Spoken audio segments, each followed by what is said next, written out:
à 70 ans. Bruce Willis, la star bien-aimée qui a incarné le courage, la résilience et la force inébranlable sur grand écran, se retrouve aujourd'hui à l'aube d'un des chapitres les plus dévastateurs de sa vie. Pendant des décennies, les spectateurs du monde entier l'ont admiré en tant que héros intrépide de Die Hard et d'innombrables autres films emblématiques dans lesquels il parvenait toujours à s'élever, à se battre et à surmonter des obstacles impossibles. Mais aujourd'hui, ce même héros est confronté à une bataille qu'aucune bravoure ne peut vaincre. Après un diagnostic tragique qui l'a lentement privé de sa capacité à faire ce qu'il aimait le plus, Bruce a été contraint de se retirer discrètement des projecteurs qu'il avait si férocement embrassés. Sa famille marche désormais à ses côtés avec une tendresse inébranlable, s'accrochant à chaque petit moment, à chaque sourire, à chaque signe de reconnaissance. Pendant ce temps, les fans du monde entier s'efforcent d'accepter une vérité douloureuse. L'homme qui est devenu un symbole de force vit aujourd'hui une réalité plus déchirante que n'importe quel scénario qu'Hollywood pourrait écrire. Il ne s'agit pas simplement de l'histoire d'un acteur qui s'en va. C'est l'adieu émouvant d'un homme qui s'est donné corps et âme à son métier et qui fête aujourd'hui ses adieux avec la même dignité tranquille qui a fait de lui une légende. Bruce Willis est né le 19 mars 1955 à Idar Oberstein, en Allemagne de l'Ouest, où son père américain David était soldat et sa mère allemande Marlène travaillait sans relâche pour subvenir aux besoins de la famille. Alors que Bruce n'avait que 2 ans, la famille est retournée aux États-Unis et s'est installée dans la ville ouvrière de Carneys Point dans le New Jersey, un endroit qui a façonné sa détermination, son humilité et son esprit de fermeté.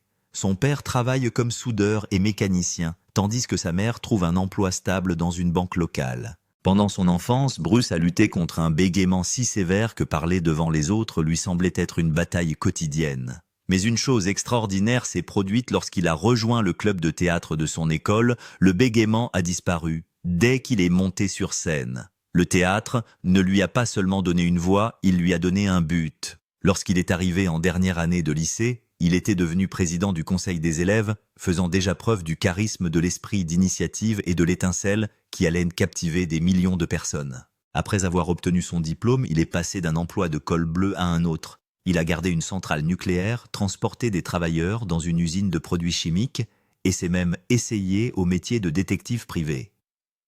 Pourtant, quels que soient les efforts qu'il déploie pour s'adapter à ses rôles, aucun d'entre eux ne lui semble familier. Son cœur le poussait vers quelque chose de plus grand, de plus lumineux. Il a fini par suivre cet appel à l'université d'État de Montclair pour étudier l'art dramatique, mais il l'a rapidement quitté pour se consacrer à plein temps au métier d'acteur à New York. C'est là qu'il a passé de longues nuits à faire le barman dans Hell's Kitchen, à attendre, à espérer et à travailler pour décrocher le gros lot. La consécration arrive en 1985 avec la série télévisée à succès Moonlighting 1985-1989, dans laquelle il incarne le détective privé David Addison, charmant et à l'esprit vif. En compétition avec des milliers d'acteurs, Willis a obtenu le rôle qui a transformé sa vie du jour au lendemain. Son irrésistible alchimie avec sa partenaire Sybil Shepherd a illuminé l'écran mêlant comédie, confiance et charisme sans effort d'une manière entièrement nouvelle. Sa performance lui a valu un Emmy et un Golden Globe annonçant son arrivée comme l'une des étoiles montantes les plus brillantes d'Hollywood. La célébrité aidant les publicités se multiplie. Bruce est devenu l'égérie de Seagram's Wine Coolers et a gagné des millions. Mais lorsqu'il a arrêté de boire, il a rompu le contrat sans hésiter. Un acte d'intégrité rare dans une industrie fondée sur l'indulgence et le compromis. Puis en 1988, tout a changé. Bruce Willis est passé de la télévision à la célébrité mondiale avec Die Hard. Dans le rôle de John McClane, un flic ordinaire épuisé mais infatigable coincé dans un gratte-ciel de Los Angeles. Bruce Willis ne s'est pas contenté d'incarner un héros. Il a redéfini ce qu'un héros pouvait être. McClane n'était pas invincible. Il a saigné, trébuché, juré, paniqué. Il a ressenti la peur et s'est battu malgré tout. Son humour cru, sa vulnérabilité et sa volonté obstinée l'ont rendu réel, racontable et inoubliable. Les spectateurs du monde entier l'ont adopté instantanément. La même année, Willis a montré une toute autre facette de lui-même avec Blind Date in Country et son rôle emblématique dans Look Who's Talking, prouvant qu'il était bien plus qu'une simple star de l'action. Les années 1990 ont été marquées par un tourbillon de triomphes de défis et de réinventions. Il a régné sur le box-office avec les suites de Die Hard et a livré une performance obsédante et réaliste dans Pulp Fiction de Quentin Tarantino, un rôle qu'il a cimenté en tant que force dramatique. Entre les succès, il a connu des flops douloureux Hudson Hawk, Color of Night et d'autres raillés sans relâche par la critique. Mais les fans les louaient quand même, car même dans ses échecs, Willis apportait quelque chose que personne d'autre ne pouvait apporter, la sincérité. Il s'est relevé de chaque échec avec humour et détermination, reprenant sa place grâce à des rôles inoubliables dans 12 Monkeys de Fifth Element et la superproduction Armageddon. Un film qui n'a pas seulement sauvé le monde à l'écran, mais qui a également sauvé sa carrière chancelante. Dans les années 2000 et 2010, il est devenu un vétéran chevronné du cinéma d'action, prêtant sa présence à Sin City Red Looper et d'innombrables autres films. Il a charmé le public lors de ses apparitions dans Friends, a essuyé des coups de gueule lors de son rôti sur Comedy Central, et s'est même essayé à Broadway avec Misery. Ces dernières années ont été remplies de caméos, de rôles vocaux et de retours nostalgiques aux franchises qui ont construit son héritage. Pourtant, tout au long de sa carrière, derrière les explosions et les répliques, il y a toujours eu un Bruce plus silencieux qui réfléchissait à son parcours de garçon bègue du New Jersey à l'ultime dur à cuire d'Hollywood. Son histoire, en vérité, a toujours été plus fragile, plus humaine et plus éphémère que les personnages qu'il incarnait. Puis, en mars 2022, tout a de nouveau changé, cette fois, d'une manière qu'aucun public ne pourrait supporter. La famille de Bruce Willis a fait une annonce bouleversante. On avait diagnostiqué chez lui une aphasie, une maladie neurologique débilitante qui prive une personne de sa capacité à communiquer. Ses pensées restaient vives, mais les mots ne venaient tout simplement pas. L'homme connu pour sa vivacité d'esprit et son charme incomparable s'est soudain retrouvé enfermé dans un silence qu'il n'avait pas choisi. Mais la nouvelle s'est encore assombrie. Au début de l'année 2023, les médecins ont confirmé que Bruce souffrait de démence frontotemporale, une maladie cérébrale progressive et dévastatrice qui ne se contente pas d'ôter la parole, mais qui efface lentement les éléments qui font d'une personne ce qu'elle est. Il n'existe aucun remède, aucun traitement ne peut ralentir sa progression. Tout ce que sa famille pouvait faire, c'était de lui tenir la main et de voir l'homme qu'elle adorait s'éteindre peu à peu. Des mois plus tard, en décembre 2024, Demi Moore, son ex-femme et amie de toujours, a tenté de rassurer le monde en déclarant que Bruce était dans un état stable. Mais pour ceux qui l'aimaient, ce mot semblait creux, distant et douloureusement vague. Stabilité ne signifie pas guérison. Elle ne signifiait pas une amélioration. Cela signifiait simplement que Bruce endurait. C'est ainsi que le monde entier assiste le cœur brisé au crépuscule de la vie de l'une des plus grandes icônes du cinéma, un homme qui a couru à travers le feu, le verre brisé et un danger inimaginable, et qui se bat aujourd'hui dans une bataille impossible à gagner, entouré des personnes qui l'aiment le plus. Cela n'a fait que soulever d'autres questions. À cette époque, les rapports indiquaient que Bruce ne pouvait plus faire de phrases complètes, qu'il lisait à peine et qu'il avait du mal à marcher ou à se déplacer sans aide.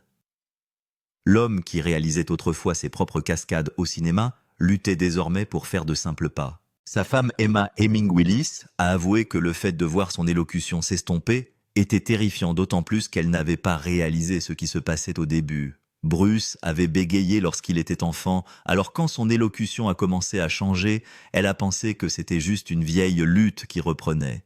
Elle n'aurait jamais pu imaginer qu'il s'agissait de quelque chose de bien plus dévastateur. Encore plus déchirant, Emma a révélé que Bruce pourrait ne pas comprendre pleinement ce qui lui arrive. Il vit dans un entre-deux déroutant, conscient mais inconscient, présent mais distant. Pourtant, Emma a essayé de remplir ses journées de chaleur en choisissant l'amour même, quand tout ce qui l'entoure lui semble insupportable. Mais en août 2025, sa décision de placer Bruce dans une maison séparée avec des soignants 24 heures sur 24 a déclenché une tempête de controverses. Emma a expliqué que Bruce aurait voulu que leurs filles Mabel, 12 ans, et Evelyn, 10 ans, grandissent dans un foyer rempli de rires et de normalité, sans être assombris par la maladie. Pourtant, cette décision l'a déchirée. Elle n'est plus seulement une épouse, elle est une soignante, une mère et une femme qui tente de maintenir sa famille unie tout en voyant son mari s'éteindre. Son père manque beaucoup à ses filles. Il oublie les anniversaires, les événements scolaires, même les petits gestes qui ont fait de lui un père si dévoué. Emma s'inquiète de la façon dont la perte du père qu'il connaissait les marquera à jamais. En juillet 2025, accablée par les rumeurs et les spéculations, Emma s'est exprimée. Elle a demandé au public d'arrêter de juger ce qu'il ne pouvait pas comprendre. Car derrière les gros titres et les chuchotements se cache une famille qui s'accroche à l'amour tout en apprenant à dire au revoir. Pas d'un coup, mais un peu plus chaque jour. Le déclin de Bruce Willis n'a pas seulement choqué ses fans, il a aussi brisé le cœur de ses proches. Sa fille aînée Tallulah Willis a révélé plus tard qu'elle avait mal interprété les premiers signes de sa maladie. Avant que quiconque ne connaisse la vérité, elle pensait que son père était devenu distant, voire qu'il ne s'intéressait plus à sa vie. Il ne semblait pas présent, se souvient-elle, croyant un temps que son silence signifiait qu'il ne s'intéressait plus à elle. La culpabilité de ce malentendu persiste. Mais aujourd'hui, Tallulah en parle ouvertement, rappelant aux autres combien il est vital de parler et d'être attentif, car parfois l'amour se cache derrière la maladie. Malgré tout, la famille de Bruce est restée proche. Son ex-femme Demi Moore reste très impliquée, se joignant souvent aux réunions de famille et partageant des photos chaleureuses en ligne instantanées d'une famille qui se serre les coudes face au chagrin d'amour. Le jour du 70 et anniversaire de Bruce, ils se sont tous réunis, prouvant que même si son souvenir s'estompe, leur amour, lui, ne s'est pas estompé. Mais les signes de la lutte de Bruce étaient visibles bien avant que son diagnostic ne soit rendu public. Entre 2018 et 2022, il est apparu dans plus de 20 films, non pas les super productions à gros budget de son passé, mais des productions plus modestes, réalisées à la va-vite pour tirer profit de son statut de star. Il pouvait gagner des millions pour quelques jours de travail seulement, mais en coulisses, les choses n'allaient pas bien. Les membres de l'équipe ont remarqué qu'il avait du mal à se souvenir de son texte, à comprendre les instructions ou même à suivre les indications de base. Sur le plateau de tournage de Hard Kill en 2020, sa covedette Lala Kent s'est souvenue d'un moment effrayant où Bruce a tiré 2 fois au mauvais moment avec un pistolet à accessoires. Heureusement, personne n'a été blessé, mais l'incident a ébranlé tout le monde. La star de l'action autrefois fiable est soudain devenue imprévisible. À partir de ce moment-là, les équipes ont discrètement travaillé pour le protéger, simplifiant ses répliques et ses scènes pour éviter l'embarras. Un initié a admis que nous devions lui donner une bonne image. Il a été manipulé comme une marionnette. L'image de Bruce Willis, autrefois héros invincible de Die Hard, guidé dans des scènes qu'il n'arrivait plus à saisir, est encore douloureuse. Sur Midnight in the Switchgrass, le réalisateur Randall Emmett aurait eu du mal à faire à Bruce des gestes simples comme enfoncer une porte. Il avait besoin d'une oreillette pour lui donner ses répliques, mais même là la confusion obscurcissait son visage. D'autres personnes présentes sur le plateau l'ont décrit comme perdu, se demandant parfois pourquoi il était là. Ce moment où l'homme qui commandait autrefois l'écran s'interrogeait sur sa propre raison d'être est devenu l'un des souvenirs les plus obsédants pour ceux qui ont travaillé à ses côtés. La rumeur s'est vite répandue que certains cinéastes avaient continué à engager Bruce en dépit de son état de santé, privilégiant le profit à la compassion. Son seul nom pouvait transformer une production modeste en un succès financier. Des initiés affirment que certains producteurs ont ignoré le déclin évident parce qu'un film de Bruce Willis se vendait toujours. Certains réalisateurs comme Mike Burns et Jesse V. Johnson ont par la suite refusé de l'engager, à nouveau réalisant que le coût était trop élevé non seulement sur le plan financier mais aussi sur le plan moral. Derrière tout cela se cache une question profonde. Pourquoi n'a-t-on pas arrêté cela plus tôt? Pourquoi personne ne l'a arrêté plus tôt? Peut-être Bruce voulait-il continuer à travailler. Peut-être que son entourage n'a pas encore saisi la gravité de la situation. Ou peut-être que dans une industrie fondée sur une dynamique implacable, personne ne savait comment dire assez. Pendant des décennies, la carrière de Bruce s'est construite sur l'endurance. Les explosions, les cascades, les longues nuits. Cette dévotion a fait des ravages. Les médecins affirment que son état n'est pas dû au surmenage, mais que le stress permanent peut accélérer le déclin cognitif. Et Bruce a tout donné, son énergie, son corps, sa concentration, pour divertir des millions de personnes. Aujourd'hui, les lumières se sont éteintes, les caméras se sont arrêtées, et le héros qui a sauvé la situation est sauvé par sa famille. Cette fois, il n'y a pas de réécriture, ni de reprise, seulement de l'amour des souvenirs et le courage tranquille de lâcher prise. La démence frontotemporale, la maladie qui a réduit Bruce Willis au silence, reste l'une des affections neurologiques les plus mystérieuses et les moins bien comprises. Contrairement à la maladie d'Alzheimer, Elle frappe plus jeune, évolue de manière imprévisible et prive ses victimes non pas de mémoire, mais de langage d'empathie et d'identité. En raison de sa rareté, la recherche est très en retard. Mais en mars 2023, des scientifiques de l'université de Sheffield ont annoncé une lueur d'espoir, un spray nasal qui pourrait un jour ralentir ou même prévenir certaines formes de DFT. Il faudra encore des années avant de pouvoir procéder à des essais sur l'homme, ce qui est bien trop tard pour aider Bruce lui-même. Cependant, pour ces filles qui pourraient être porteuses du risque génétique, cette découverte pourrait un jour les protéger du même destin cruel qui a volé leur père. Aujourd'hui, Bruce a 70 ans et son état est considéré comme stable, un mot à la fois réconfortant et cruel. Stable signifie qu'il ne décline pas rapidement, mais aussi qu'il ne s'améliore pas. Il existe dans un fragile entre-deux, où des morceaux de l'homme que nous avons connu clignotent encore, mais la lumière est plus faible aujourd'hui. Emma Heming-Willis reste sa gardienne constante, ou comme elle se nomme elle-même, de manière poignante, sa partenaire de soins. Leurs filles Mabel et Evelyn lui rendent souvent visite dans sa maison de retraite, apportant toujours des rires dans des pièces désormais remplies de silence. Son ex-femme Demi Moore et leurs filles aînées Rumor Scout et Tallulah continuent de se montrer pour les anniversaires, les fêtes et les petits moments familiaux qui comptent plus que jamais. Malgré tout, la famille reste unie non pas par le devoir, mais par un amour qui refuse de s'éteindre.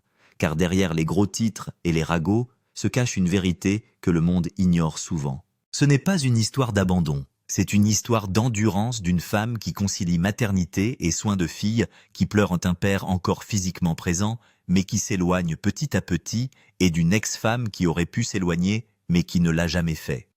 Chacune d'entre elles détient un fragment de Bruce, protégeant sa mémoire, même si elle s'estompe en lui. Pour Bruce Willis, l'homme qui incarnait autrefois la force cinématographique, le héros intrépide courant vers les explosions et le danger, ce dernier chapitre est d'une humanité déchirante. Ses adieux ne sont pas la sortie en fanfare d'une scène de film.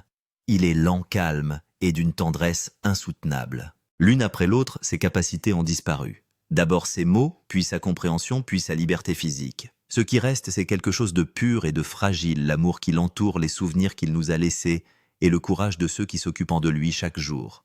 En tant que fans, nous pouvons lui rendre hommage, non seulement en nous souvenant de ses films, mais aussi en apprenant de son parcours. Nous pouvons faire avancer la recherche sur la DFT, soutenir les organisations qui luttent pour la sensibilisation et avoir des conversations ouvertes sur la santé du cerveau, en particulier dans une industrie qui exige trop souvent le silence jusqu'à ce qu'il soit trop tard.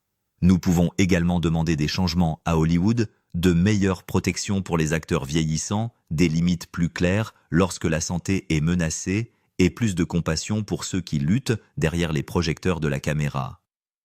Bruce Willis a enseigné au monde ce que signifie être un héros, non pas parce qu'il a sauvé la situation à l'écran, mais parce qu'il a fait preuve de force alors même que son monde s'écroulait. Aujourd'hui, son héritage ne se limite pas à ses films. Il réside dans l'amour qui l'entoure, dans la prise de conscience que son histoire suscite, et dans le rappel que le véritable courage consiste parfois à tenir bon, même lorsque tout s'éloigne.